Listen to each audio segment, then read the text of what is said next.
ladder of hearts to ascend the brightest heaven of invention.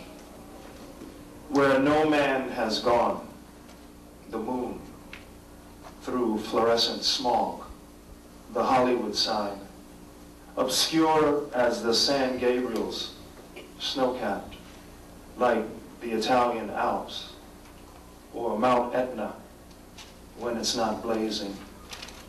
Vesuvius ever looming its judgment, ruthless and exacting. The Pacific, violent. Its waves crash and carve their way into this desert. The stars, visible now. Operatic illumination. Tribal bonfires in Elysian Park. Frogtown, the river swollen beyond its concrete girdle. The red car, up Echo Park Avenue to Red Hill. Anarchy in La USA. Hey, this is Blaze, and I'm here with Roger how do I say your middle name? Smith. tell me. It's Roger Guenveur Smith. Guenveur. Yeah. Roger Guenveur Smith. Thanks for having me, yeah. You know, we just saw an excerpt from his new piece. Tell us a little bit about it. This is a piece called the Watchtowers Project, and I've been working on it for a while, trying to pull it together. It's all about Rodia's 33-year masterpiece, solo performance, the Watchtowers. It's a beautiful piece of work.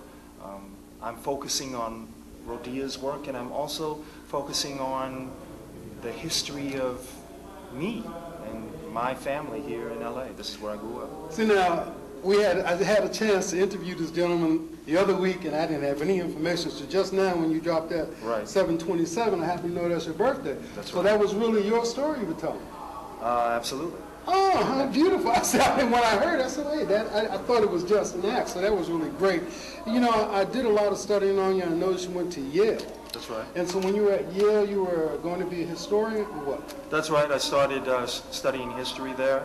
I thought I was going to do a Ph.D. in history, but I wound up auditioning for the drama school, and I was accepted, and it was a great class that included Angela Bassett, John Turturro, Charles Dutton, and I've been combining my interests in history and performance ever since. So now that's what I noticed. With the piece you just did, which we will be showing on the show, it was historical. I was like, when you were doing that with the Crenshaw and the different stops and all that, I really, really, really loved that. Thank you. You know, and I went through, I don't know, I know this is just a short amount of time, but I just want to, you know, bring some of our people up, because I know you have people who are young, who are fans of yours now also, at least from the Benjamins. I think everyone's seen the Benjamins. All about the Benjamins, yeah, Final Destination.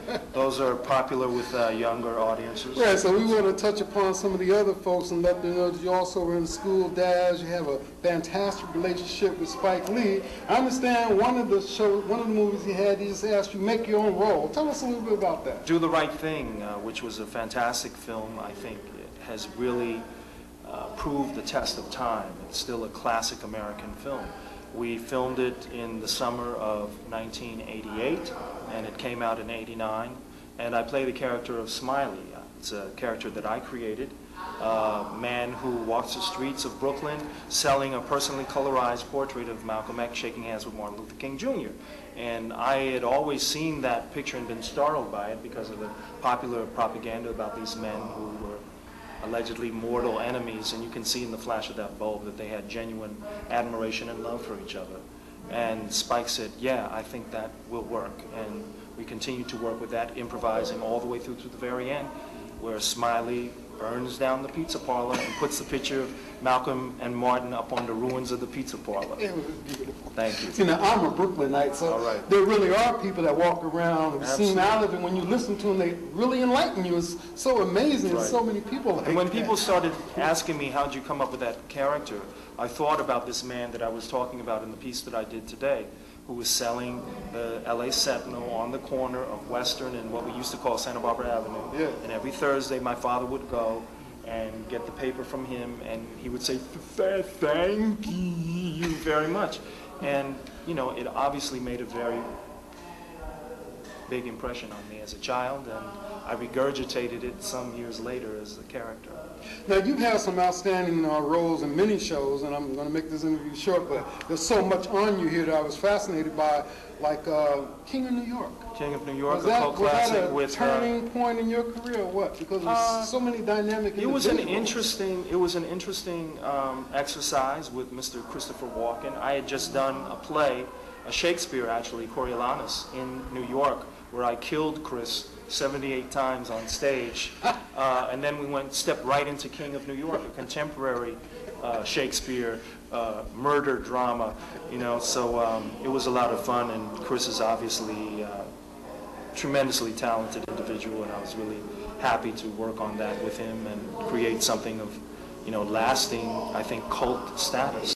And in the 90s, you went in and you did a lot of sitcoms and television. What was that experience like for you? Well, that was interesting. I had a role, ironically enough, as a history professor on A Different World.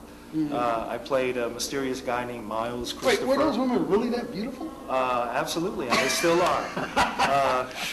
You played who now? I played a mysterious character named Miles Christopher on All My Children for the soap people in the house.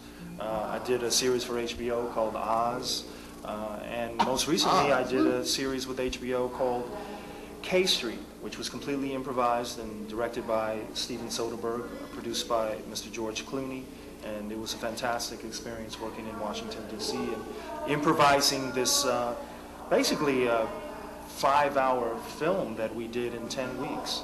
Now, no, okay, right. So when Teresa, she was like the good person, and she's really trying real hard to do the right thing, and then you were the bad guy. Tell us a little bit about that. What happened to her and how... Well, it's about a brother and sister, and they get into a car accident, and the brother is really responsible for the accident, and he has to step up and own up to his responsibility, and at the same way, he has some very serious issues. Very serious issues. It's a very interesting film about family and spirituality, and I think it was executed quite well on a very small budget right here in LA. Okay, well, you know, what else I want to talk? I want to talk about a lot. You went somewhere, I think in Washington, you did a show.